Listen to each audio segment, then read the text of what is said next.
Bismillahirrahmanirrahim. Assalamualaikum warahmatullahi wabarakatuh. Alhamdulillah rabbil alamin. Wa bihi nasta'inu ala umuri dunya waddin wal aqibatu lil muttaqin.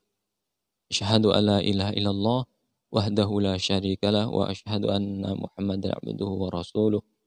Allahumma shalli ala sayyidina Muhammadin wa ala alihi wa sahbihi ajma'in.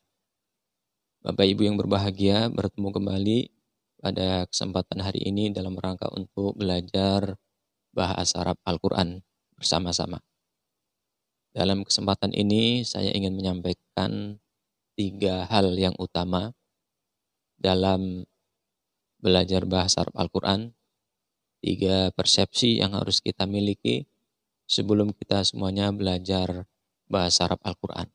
Sehingga dalam diri kita semuanya akan muncul ya, pemahaman yang sama, ya, tasawur yang sama, gambaran yang sama terkait dengan metode bahasa Arab Al-Quran atau bimbara ini.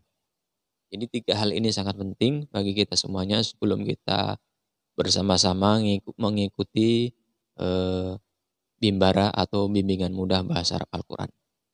Yang pertama yang harus kita fahami, yang harus kita miliki dalam diri kita adalah persepsi bahwasanya bahasa Arab itu adalah mudah.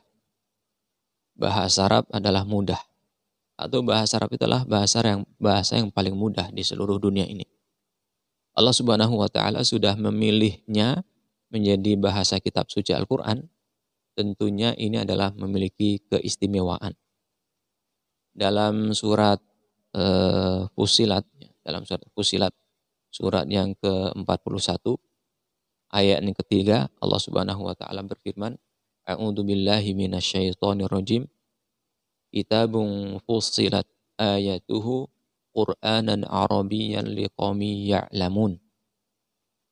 Kitab ini dijelaskan ayat-ayatnya, yakni bacaan dalam bahasa Arab untuk kaum yang mengetahui, untuk kaum yang mau mengetahui.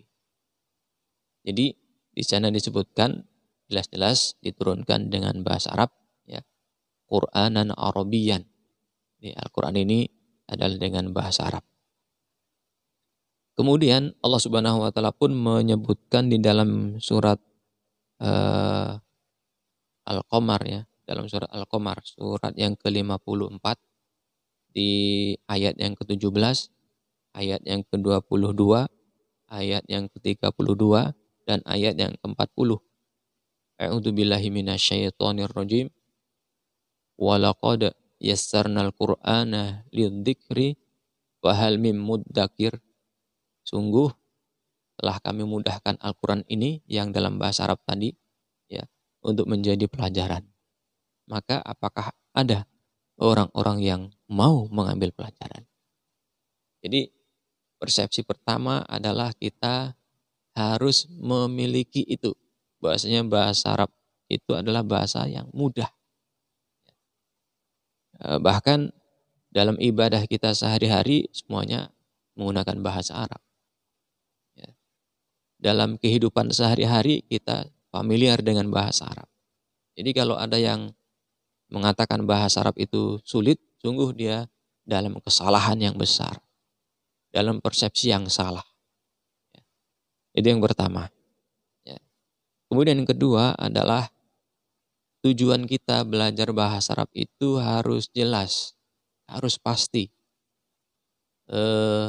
Yaitu bimbingan bahasa Arab Al-Quran ini dalam rangka untuk bisa berkomunikasi, memahami kalam Allah, bisa berkomunikasi dengan Allah Subhanahu wa taala melalui Al-Qur'an. Bisa berdialog dengan Allah Subhanahu wa taala, memahami dialog dengan Allah Subhanahu wa taala. Bukan sekedar untuk bisa melanjutkan kuliah ke luar negeri yang menggunakan bahasa pengantarnya adalah bahasa Arab. Tidak hanya sekedar menang dalam lomba-lomba yang di situ menggunakan bahasa Arab. Lomba khitobah, lomba tilawatul Quran. Ya. atau sekedar bisa berkomunikasi dengan orang Arab. Kalau nanti ada orang Arab, saya bisa berbicara dengan dia, bisa berdialog, bisa bercakap-cakap dengan bahasa Arab. Tidak. Tapi harus memiliki tujuan yang lebih dari itu, yaitu kita bisa bercakap-cakap dengan Allah Subhanahu wa taala. Bisa memahami firman Allah Subhanahu wa taala. Yang selanjutnya adalah karena memahami maka bisa mengamalkan dan bisa melaksanakannya. Itu tujuannya. Yang ketiga, Bapak Ibu yang berbahagia adalah kita harus memiliki ketawaduan dan memiliki kesabaran yang banyak. Kesabaran yang luar biasa. Kesabaran yang besar. Ya. Kesabaran yang indah di dalam memahami atau belajar bahasa Arab ini. Karena bisa jadi yang apalagi di komunitasnya, belajarnya secara berkelompok, tentunya kita harus sabar menghadapi peserta yang lainnya. Ya, kita mungkin sudah ada yang pernah belajar di pondok, sudah jauh belajarnya, pemahaman bahasa Arabnya. Nah, ketika belajar secara berkelompok di media online, ya tentunya kita perlu kesabaran, karena bisa jadi dia bertanya atau mengeluarkan ilmu-ilmu yang sudah dia pelajari, bahasa Arabnya lebih jauh, ya, lebih luas dan sebagainya. Maka kita perlu ketawaduan di dalam diri kita sendiri, tawadhu kepada ilmu Allah Subhanahu wa taala. Tawadhu dan sabar. Nah, 3 kunci inilah yang harus kita miliki sebelum kita semuanya mengikuti program bimbingan mudah bahasa Arab Al-Quran itu. Yang pertama adalah kita harus memiliki persepsi bahwasanya bahasa Arab itu mudah. Ya. Karena banyak yang berguguran karena dia dari awal sudah mempersepsikan ini sulit, sehingga sebelum melangkah pun dia sudah mengalami kesulitan, ya, atas persepsi yang dia bangun sendiri.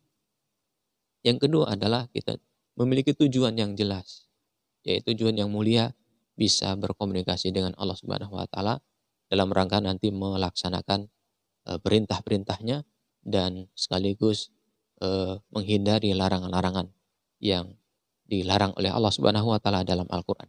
Yang ketiga adalah kita harus memiliki ketawadhuan, rendah hati dan kesabaran yang lebih di dalam memahami kalam Allah, memahami bahasa kitab suci Allah Subhanahu wa taala. Kalau kita bisa sabar belajar bahasa selain bahasa Arab, bahasa Al-Qur'an, ya. Kita sabar belajar bahasa daerah, kita belajar bahasa nasional, kita sabar belajar bahasa nasional milik negara lainnya. Kenapa kita tidak bisa sabar memahami bahasa Allah Subhanahu wa taala? Demikian yang bisa kita sampaikan. Mudah-mudahan kita senantiasa diberikan keberkahan usia sehingga kita bisa memahami bahasa Allah Subhanahu wa taala. Aqulu qouli hadza astaghfirullah li wa lakum. Nusalli wa nusallimu ala rasulina wa habibina Muhammadin wa ala ahlihi wa sahbihi. Assalamualaikum warahmatullahi wabarakatuh.